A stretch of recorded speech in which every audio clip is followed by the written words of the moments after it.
Оюутгын талбархан бүтээн байгуулалтын санхүүжилтийн гэрээнд өчигдөр талууд гарын үсэг зурсан. Тодорхойлбол Монголын тал хөрөнгө оруулагч тал болох Turkish Hill компани болон олон улсын харилцааны 15 банкны төлөөлөлтөд гэрээ үсгэсэн юм. Оюутгын төсөлд 2009-оос 2014 он хүртэл $7.9 тэрбум $, хөрөнгө оруулалтыг хийж $2 тэрбум $, борлуулалт хийсэн байна. Мөн төсөвт $1.3 тэрбум $, татвар төлөвлөжээ. Талбархан бүтээн байгуулалтын хүрээнд $4.4 тэрбум $, гэрээнд гар үсэг зурсан юм. Мөн оюутлогын ордын аль зэсийн 80%-ийг гүний урхагаас холборлох юм байна.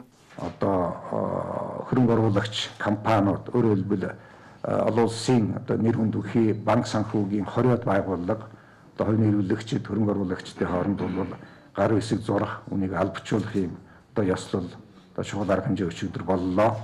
Ингэснээр бол энэ оюутлогын далдуурхан бүтээн байгуулалтын төсөлд бол нийтдээ $4.4 тэрбум Америк долларын одоо хөрөнгө бол орж ирэх юм бололцоо одоо нөхцөл бололцоо хангагдлаа гэж үзэж байгаа.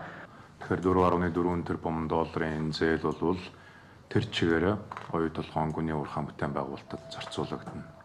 Энэ бүтээн байгуулалтын ажил маань өөрөө ойрын 5-аас 7 жилийн хугацаанд хийгдэх тийм төсөөлөл бол байгаа. Хамгийн гол нь бол энэ ажлыг хийж дуусгахад ойролцоогоор $6-аас 7 тэрбум $-ын зардал гарна. Тэрнийхээ тодорхой хэсгийг нь бол банкнаас зээлж санхүүжүүлж байгаа хэлбэр юм аа.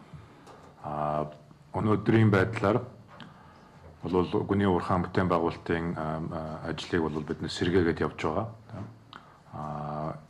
Энэ юу гэсэн үг вэ гэхээр бол тодорхой ажлууд хийгдээд, бэлтгэл ажлууд хийгдээд, шинэ ажлын байр бий болоод тодорхой бас хөрөнгө оруулалтын зардлууд бол гараад явж байгаа. Оюутлогын компани 6400 монгол ажилтан ажиллаж байгаа. Аливаа төсөл өргөөж хурдан хугацаанд өгч мөнгөөр буруу ордоггүй.